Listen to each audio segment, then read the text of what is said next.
My spouse was the perfect partner, until I found the secret phone hidden in the air vent. I don't even know how to start this. I've been married to my wife, Sophie, for 8 years. We met in grad school, bonded over our shared hatred of econometrics, and just clicked. She was everything I ever wanted: smart, sarcastic, beautiful, and driven. We moved in together within a year, got married in 2, and I thought I hit the jackpot. Our relationship wasn't just good, it was perfect on paper. We never fought. She remembered the little things: my mom's birthday, before I did, the name of the guy who repaired our furnace 3 years ago, how I take my coffee. She sent me good luck texts before every important meeting and kissed me on the forehead every morning, like clockwork. Honestly, she made me feel like the luckiest man alive. But apparently, perfection was just good PR. It started with something stupid. A Netflix profile. She had 4. One for her, one for me, one labeled "Kids, we don't have kids, long story," and one just called "Guest." I never paid attention until I clicked into the "Guest" profile one night when she was away at a conference. The watch history was weird. Romantic dramas. Old foreign films.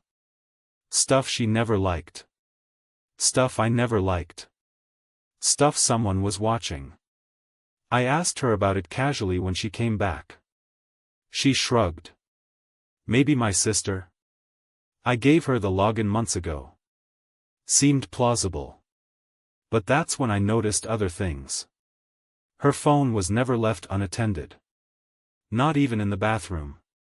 She had a second set of keys I had never seen before, hanging behind a row of coats. She started coming home late on Tuesdays and Thursdays, blaming strategy meetings. I started doubting myself. Paranoia, right? But one night, I had a nightmare so vivid it made me get up and walk around. I ended up in the guest bedroom. Just pacing. That's when I heard a weird humming noise near the vent. I leaned down and realized the air vent cover was loose. Inside? A second phone. No case. Just a basic Android. No fingerprint lock. No password.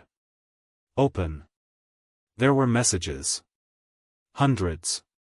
With someone named D. Explicit. Intimate. Familiar. They had nicknames for each other. She'd been seeing him for almost 2 years. She coordinated meetings with surgical precision, down to which hotel had the best corner room and which nights I had late meetings. She even referenced me in one of the texts. He's clueless. I made his favorite dinner tonight and he kissed me like I was the damn Virgin Mary. I didn't confront her that night. I put the phone back and pretended nothing happened. I spent the next 3 weeks gathering everything: screenshots, call logs, hotel receipts. I even found a bank account she didn't tell me about, where she withdrew cash every month like clockwork. She used Venmo emojis to cover her tracks.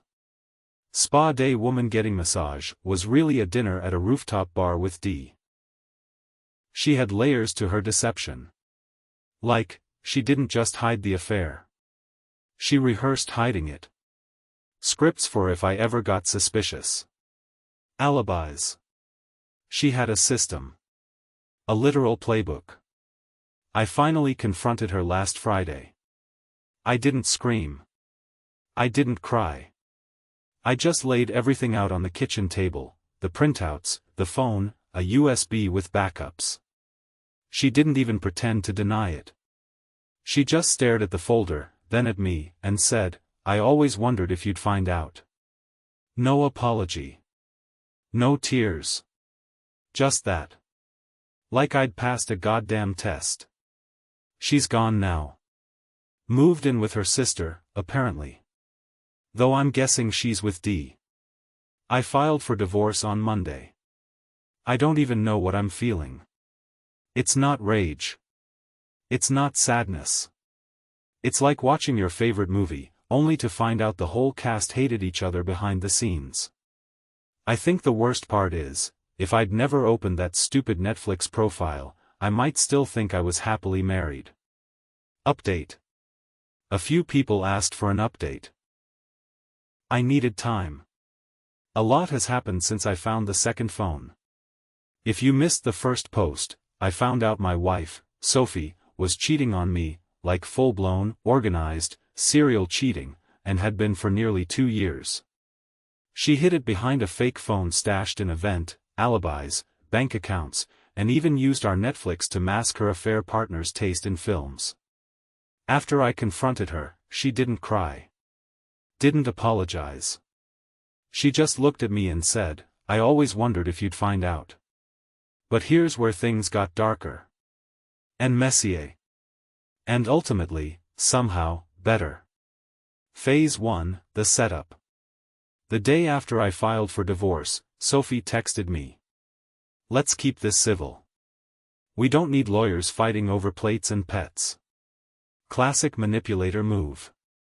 She was trying to lull me into amicable divorce mode, no lawyers, no discovery, just sign the papers and walk away.